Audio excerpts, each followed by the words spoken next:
ఓం నమో భగవతే శ్రీ వాసుదేవాయ నమః. ఓం నమో భగవతే శ్రీ అరుణాచలేశ్వరాయ నమః. ఓం నమో భగవతే శ్రీ దత్తాత్రేయాయ నమః. ఓం నమో భగవతే శ్రీ రమణాయ నమః. ఓం నమో భగవతే శ్రీ గణేశాయ నమః.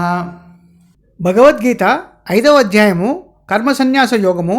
సంస్కృత శ్లోకములు 21 నుండి 29. బాహ్యస్పర్శేష్వసక్తాత్మా విందత్యాత్మని యత్సుఖం స బ్రహ్మయోగయుక్తాత్మా సుఖమక్షయమశ్నుతే. ఏహి సంస్పర్శజా భోగాః దుఃఖయోనయ ఏవ తే ఆద్యంతవంతః కౌంతేయ న తేషు రమతే బుధః. శక్నోతి హైవ యస్సోఢుం ప్రాక్ శరీర విమోక్షణాత్ కామక్రోధోద్భవం వేగం సయుక్తః స సుఖీ నరః. యోऽन्तः సుఖోऽन्तరారామः తథాంతర్జ్యోతిరేవ యః స యోగి బ్రహ్మనిర్వాణం బ్రహ్మభూతోऽధిగచ్చతి. లభంతే బ్రహ్మనిర్వాణం ఋషయః క్షీణకల్మషాः ఛిన్నద్వైధాయతాత్మానः సర్వభూతహితే రతాः. కామక్రోధవియుక్తానాం యతీనాం యతచేతసాం అభితో బ్రహ్మనిర్వాణం వర్తతే విదితాత్మనాం.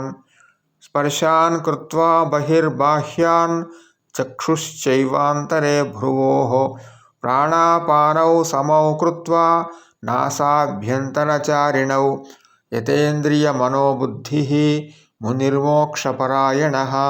విగతేచ్ఛా భయక్రోధో యః సదా ముక్త ఏవ సః.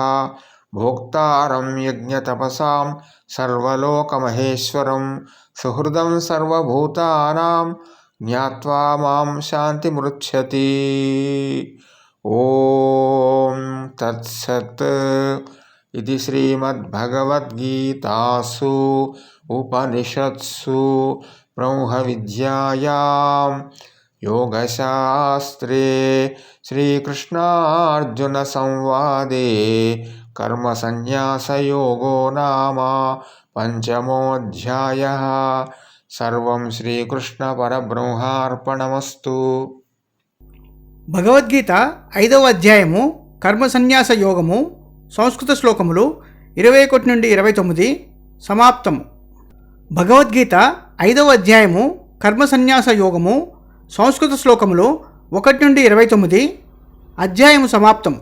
భగవద్గీత 5వ అధ్యాయము కర్మ సన్యాస యోగము. సంస్కృత శ్లోకములు 21 నుండి 29 తెలుగు అర్థములు. స్పర్శ, రుచి, వాసన, చూడటము మరియు వినడము వంటి ఇంద్రియాలు మరియు ఇంద్రియ అవయవాల బాహ్య కార్యకలాపాలపై ఆసక్తి లేనివాడు ఏ సౌఖ్యము పరమాత్మలో ఉన్నదో అదే సౌఖ్యమును పొందుతాడు.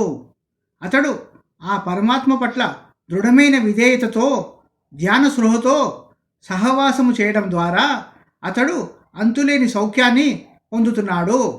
ఓ అర్జున, ఇంద్రియాలు మరియు ఇంద్రియ అవయవాలతో సహవాసము చేయడం ద్వారా మరియు వ్యక్తులు మరియు వస్తువులతో బాహ్య ప్రాపంచిక కార్యకలాపాలలో పాల్గొనడం ద్వారా ఎవరికి ఎలాంటి సుఖాలు లభిస్తాయో అవన్నీ బాధలకు కారణము మరియు అవి చాలా తక్కువ వ్యవధిలో ఉండి తక్కువ వ్యవధిలో అంతమవుతాయి. దానివల్ల పండితులకు, భౌతిక సహజ శాస్త్రములను అర్థం చేసుకున్న వారికి మరియు ప్రపంచంలో గౌరవం పొందేవారికి పై విషయములలో ఎటువంటి ఆసక్తి ఉండదు. ఎవరైతే శరీరాన్ని విడిచిపెట్టకముందే ఈ జన్మలోనే కోరికలు, ఆవేశపూరిత కోపము మరియు వాటితో సంబంధం ఉన్న భావనలను మనస్సులో నియంత్రణలో ఉంచుకుంటారో అప్పుడు అతను పరమాత్మలో ఐక్యమయ్యే పద్ధతులను నేర్చుకున్నవాడు అవుతాడు. అప్పుడు అతను నిరంతర సంతోష స్థితిలో ఉంటాడు. శరీరములోని పరమాత్మ యొక్క అంతర్గత శక్తితో ఆనందాన్ని పొందడం ద్వారా, ఆ పరమాత్మతో క్రీడించడం ద్వారా, ఆ పరమాత్మలో అద్భుతముగా ప్రకాశించడం ద్వారా, పరమాత్మతో ఐక్యమయ్యే పద్ధతులను తెలిసిన వ్యక్తి పరమాత్మ యొక్క ఒక రూపముగా మారడం ద్వారా అతను ఆత్మసాక్షాత్కారం ద్వారా ముక్తిని పొందుతున్నాడు. ఏ పాపాలు లేనివారు, తమ సందేహాలన్నిటినీ విడిచిపెట్టిన వారు, ఇంద్రియాలను మరియు ఇంద్రియాల అవయవాలను మరియు వాటికి సంబంధించిన మనస్సులో ఉన్న విషయాలను స్వాధీనం చేసుకుని నియంత్రణలో ఉంచుకున్నవారు, సర్వప్రాణుల క్షేమం పట్ల ఆసక్తి ఉన్నవారు, అటువంటి ఋషులు ప్రకృతి శక్తులకు అతీతమైన సహజ శక్తుల ద్వారా వారందరూ కూడా ఆత్మసాక్షాత్కారం ద్వారా ముక్తిని పొందుతున్నారు. అందరూ ఆ పరమాత్మను ఆత్మసాక్షాత్కారం ద్వారా పొందుతున్నారు.